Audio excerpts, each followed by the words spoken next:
हिमाचल प्रदेश की दूसरी राजधानी और तपोवन जैसा गरिमापूर्ण स्थल जो कि विधानसभा परिसर का संस्थान है। वहाँ पे रात के अंधेरे में अगर वहाँ उनकी दीवारों पे खालिस्तान अंकित कर दिया जाए, खालिस्तान के झंडे लगा दिए जाए,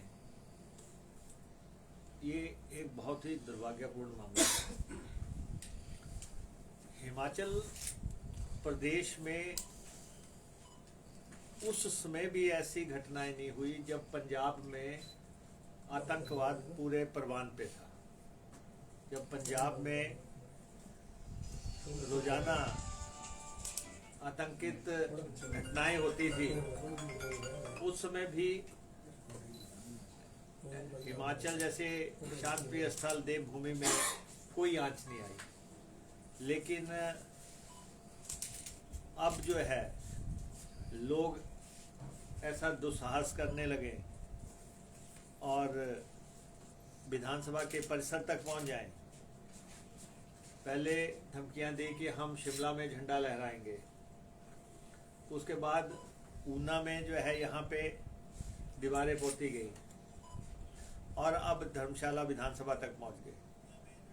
अगर ऊना की घटनाओं से थोड़ा भी सबक लिया होता हिमाचल प्रदेश सरकार ने तो शायद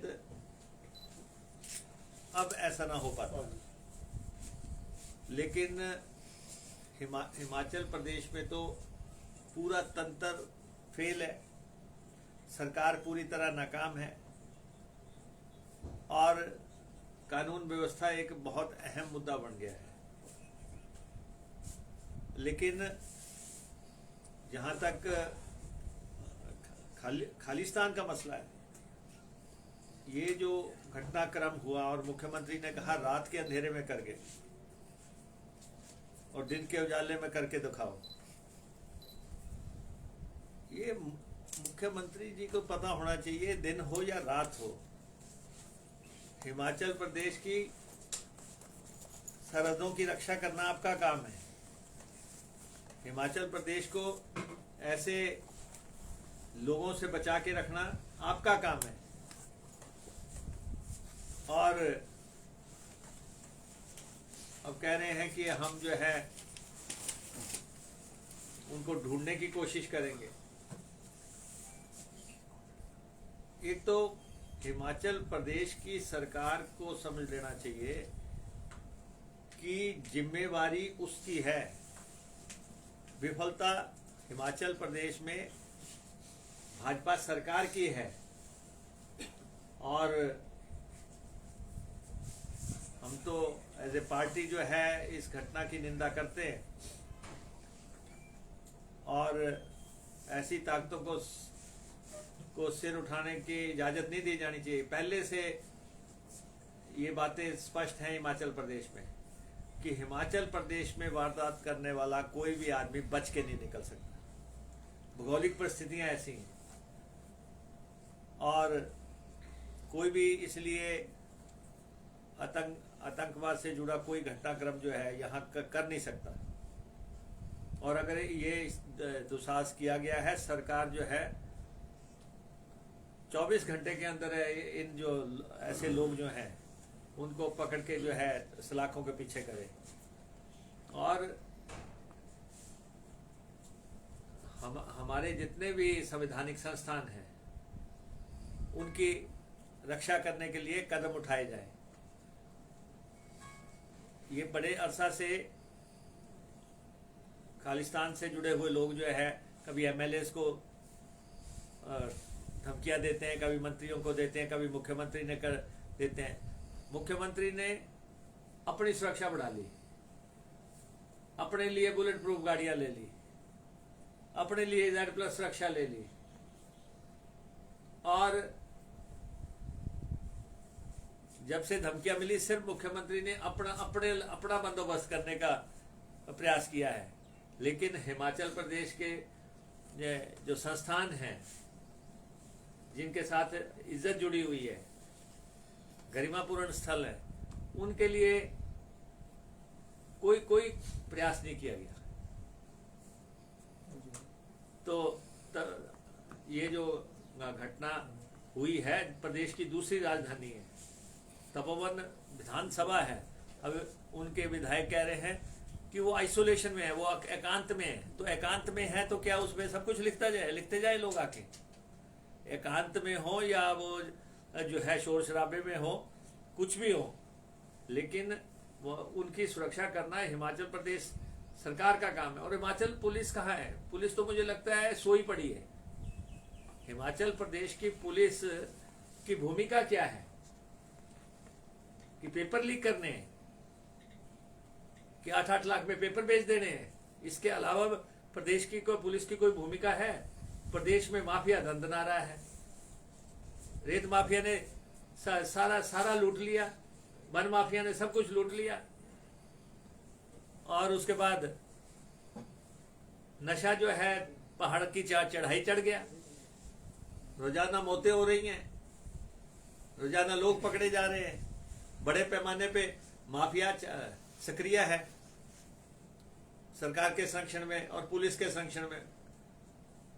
पुलिस ना चाहे तो कुछ नहीं हो सकता, किसी में जरूरत नहीं हो सकती कि हिमाचल की तरफ देखें भी कोई। लेकिन हाँ, ये इतना भी है, कुछ लोग शंकाएं जता रहे हैं कि पुलिस का पेपर लीक हुआ है, 8-8 लाख रुपए में बिका है और 74,000 लोगों के जीवन का सवाल है। लोग कह रहे हैं कि इसके पीछे साजिश है, सरकार की साजिश लोग बता रहे हैं। ऐसे लोग भी हैं जो कह रहे हैं सरकार की साजिश है। सरकार को, ये तो सरकार को स्पष्ट करना है। और कुछ लोग ये कह रहे हैं कि जब से पंजाब में सरकार सत्ता परिवर्तन हुआ है, उसके बाद से ऐसी ताकतें सिर उठा रही हैं। और इस तरफ जो है ऐसा घटनाक्रम किया जा रहा है, क्योंकि पिछले दिनों इन्हीं ताकतों ने ये कहा था कि जो पंजाब के पहाड़ी इलाके जो है हिमाचल प्रदेश में मिलाए गए थे, हमारा दायरा पंजाब के साथ उन तक जाता है।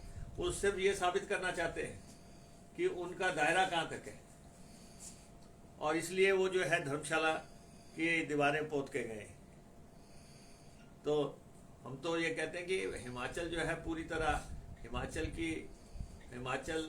अखंड हिस्सा है भारत का, और भारत के लोग जो है इसमें पूर्ण विश्वास रखते हैं, पूरा विश्वास रखते हैं